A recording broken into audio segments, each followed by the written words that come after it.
Here there are literary devices from stanza 2. The lines are the present lines are like this: they do not sweat and whine about their condition, they do not lie awake in the dark and weep for their sins, they do not make me sick discussing their duty to God. No one is dissatisfied, no one is demented with the mania of owing thanks. Here again anaphora is used, that means use of repeated words, the beginning of two consecutive lines. For example, use of they do not.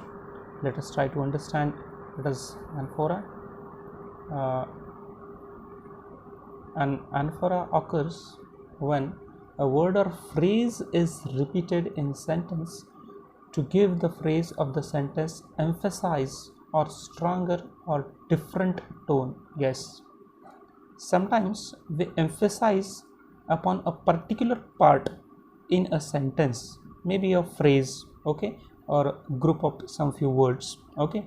So repetition of a phrase gives the phrase more emphasis, okay, it gives it more strength. For instance, a mother may be dealing with a stubborn child. One example is given here, I'm reading it, everyone pay attention. A mother may be dealing with a stubborn child, okay, who does not listens to her, who does not cleans his room, and so on. So here the mother may repeat her instructions again and again, okay, while giving instructions to the child. Mother may be dealing with a very stubborn child, okay. So the mother may use the repetition or anaphora when talking to her child. She may say to him that you will clean your room, you will brush your teeth, and then you will go to bed. So you will. By repeating the phrase you will in the three sentences, the mother sounds more threatening and more powerful, and that's how she leaves no choice with the child to get his work done. So that is something called as anaphora. One more was there in stanza 2, that was something called as a metaphor. Metaphor is a device, a poetic device, where a comparison is made between two different things but without using as or like. A soldier is a lion in the battlefield is a metaphor. But a soldier is like a lion in the battlefield is a simile. Okay, so let us try to understand. One more example is given there. All the world's a stage. Yes, world is compared to a stage. Okay, if the sentence would have been all the world is like a stage, then it would have been a simile.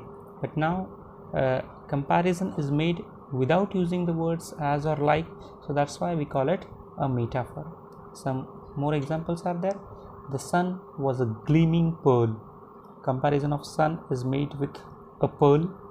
My baby brother is a cute little teddy bear. So baby brother is compared to a cute little teddy bear. My sister's memory is a camera that remembers everything we see.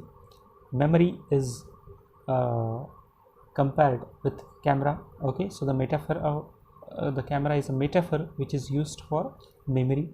The car seat is a fluffy cloud. Car seat is compared to a fluffy cloud. Custard is happiness in the bowl. So the metaphor happiness is used for custard.